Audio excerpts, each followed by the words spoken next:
Shalom, everyone. I hope you're doing well. This week's Parsha is Vayera. So again, we're still in the story in the beginning of the book of Genesis. We just met Abraham last week, and now we are continuing with the story of Abraham, Avram, and Sarai, Sarah.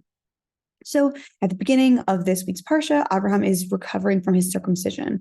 So we talked about this a little bit before, but why is it that this circumcision, this brit, this covenant with God, why does it have to do with circumcision? And there's a lot of different explanations for it, but the one that I think is most understandable is the one that says that reproductive organs are the closest thing that we have to being godly, because that is our opportunity to create. We cannot create in any other way like God besides in that way.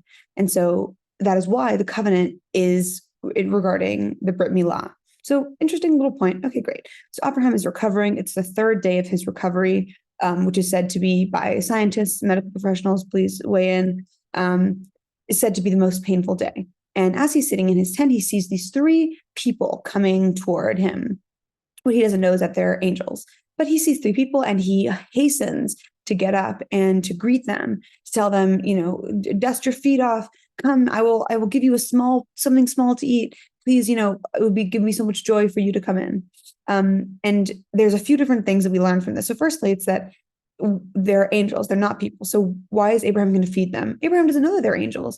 God is giving Abraham a gift. Abraham is known for his characteristic of hachnasat orchim, to be welcoming of guests, to be hospitable. It's a huge, very important way to be. So God knows that Abraham is struggling, who's needing to heal, and he sends these messengers as a gift to Abraham. So even though Abraham's going to use all of his, some nice food, whatever, on these people, it's still a gift to him because he loves it so much. It's not a waste to send it to him. So the angels come and they're coming to deliver the news that Sarah and Abraham will have a child in a year. So let's remind ourselves: how old is Abraham? 99. How old is Sarah? 89. Sarah didn't think she could have children anymore. So I'm going to share my screen and show you the text that talks about when Sarah is told that she's going to have a child. Okay, and they said to him, "Where is Sarah, your wife?" And he said, "Behold, in the tent." This is the messengers asking Abraham where Sarah is. And the angel said, "I will surely return to you at this time next year, and behold, your wife Sarah will have a son." And Sarah heard from the entrance of the tent. Now, Abraham and Sarah were old, coming on in years. Sarah had ceased to have the way of the women, and Sarah laughed within herself, saying, "After I've become worn out, will I have smooth flesh? And also, my master is old," saying her husband is old. And then God says to Abraham, so Sarah makes these remarks to herself. And then God goes to Abraham and says, "Why did Sarah laugh?" saying, "Is it really true that I will give birth, although I am old?" Okay, let's do a little quick recap. Is that what Sarah said?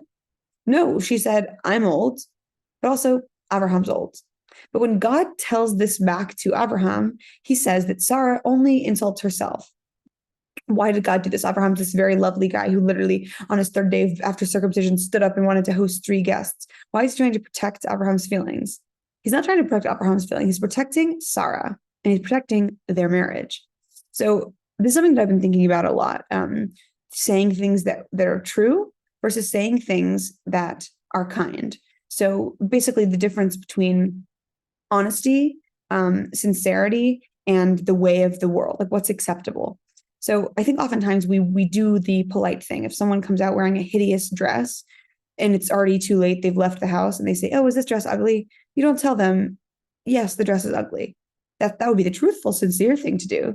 But is it the way of the world? Is it something that would make them feel good? If there's nothing else they can do about it, of course, if they're still in the home, fine, that's different.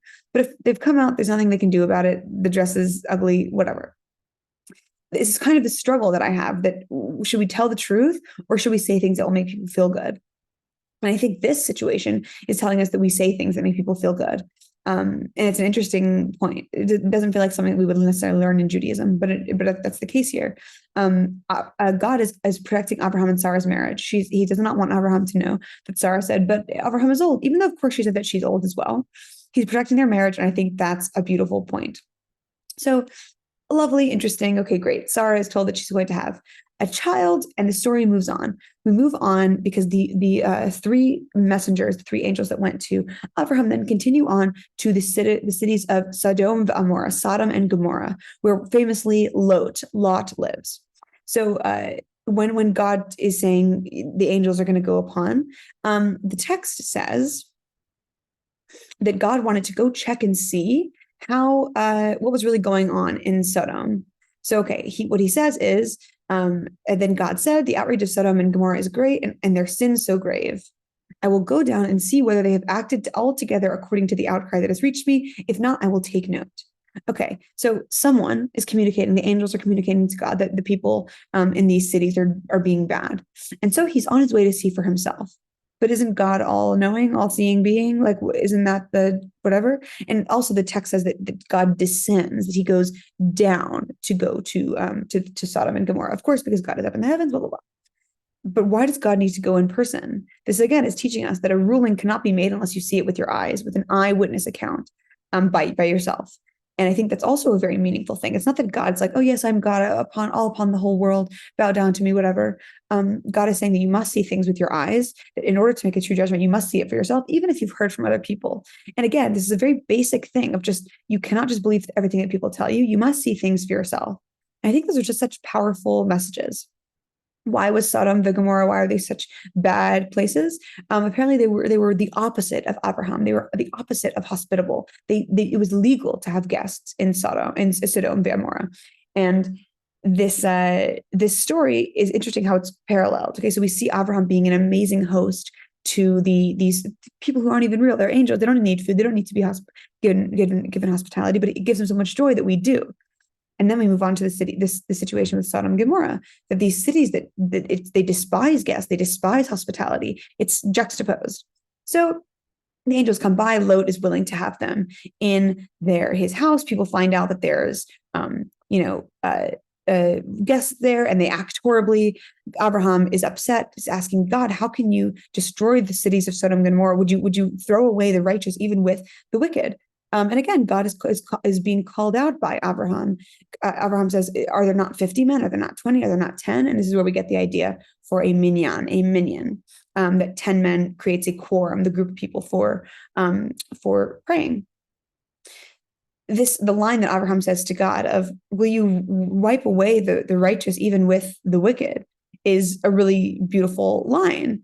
And it's amazing to see that it's not that God wants to destroy the world. It's not that God doesn't like the Jewish people, doesn't like the people of the world. It's that sometimes it appears that even God can be overcome by what he's being told, by what is being shown to him, by the poor actions of others, without actually, being as Abraham is, looking completely from the side of the good. And so those are the ideas this week. We're really, this guy Abraham is really the superstar of this week's Parsha.